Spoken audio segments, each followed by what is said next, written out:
आज का हमारा महत्वपूर्ण बिंदु पॉलिटिकल साइंस का।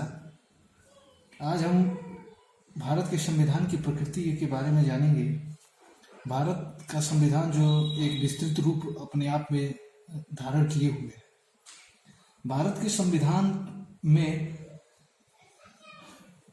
भारत के नागरिकों को एक व्यवहारिक ही नहीं, एक विशिष्ट और एक आदर्श न्याय के साथ साथ एक मौलिक अधिकार का जो संरक्षण दिया है वो कदाचित सराहनीय है।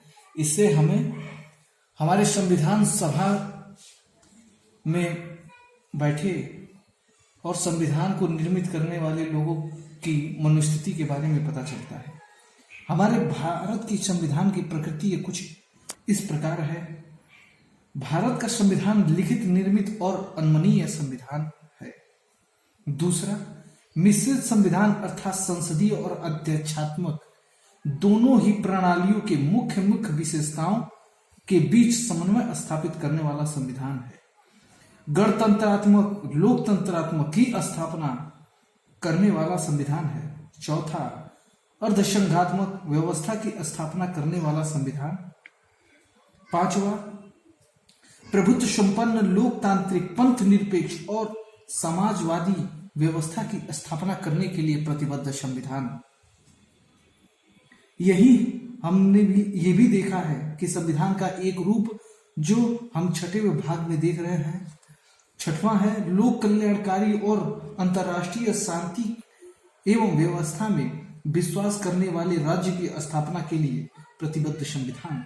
भारतीय परिस्थितियों, अपेक्षाओं एवं आवश्यकताओं के अनुरूप संविधान।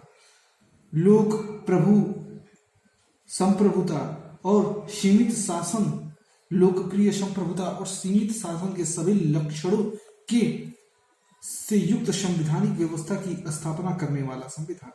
लोकतांत्रिक विश्व का सबसे बड़ा संविधान। अनमनीयता के बावजूद बहुत जटिल नहीं, संसद की आवश्यकता अनुसार उसमें परिवर्तन की व्यापक शक्ति। 11वां, राज्य की स्वायत्तता के बावजूद राष्ट्रीय एकता को सुदृढ़ बनाने वाला तथा राष्ट्रीय एवं स्थानीय हितों में समन्वय स्थापित करने वाला संविधान। 12वां है भारतीय संस्कृति और जीवन दर्शन के मूल तत्वों के अनुरूप संविधान। ये हमारे भारतीय संविधान की प्रकृति है, नेचर ऑफ कॉन्स्टिट्यूशन है। इसके द्वारा संविधान ने भारतीय नागरिकों को एक विशिष्ट अधिकार और एक न्यायिक पुनर्विलोचन की जो व्यवस्था की है, आज उसके दौरान हम यह कह सकते हैं कि भारत में एक सफल संवैधानिक व्यवस्था और सही मायने में एक लोकतंत्र को परिपूर्ण और एक लोकतंत्र के आवश्यकताओं के अनुसार निर्मित एक संविधान जो भारत के पास लोकतांत्रिक संविधान मौजूद है। धन्यवाद।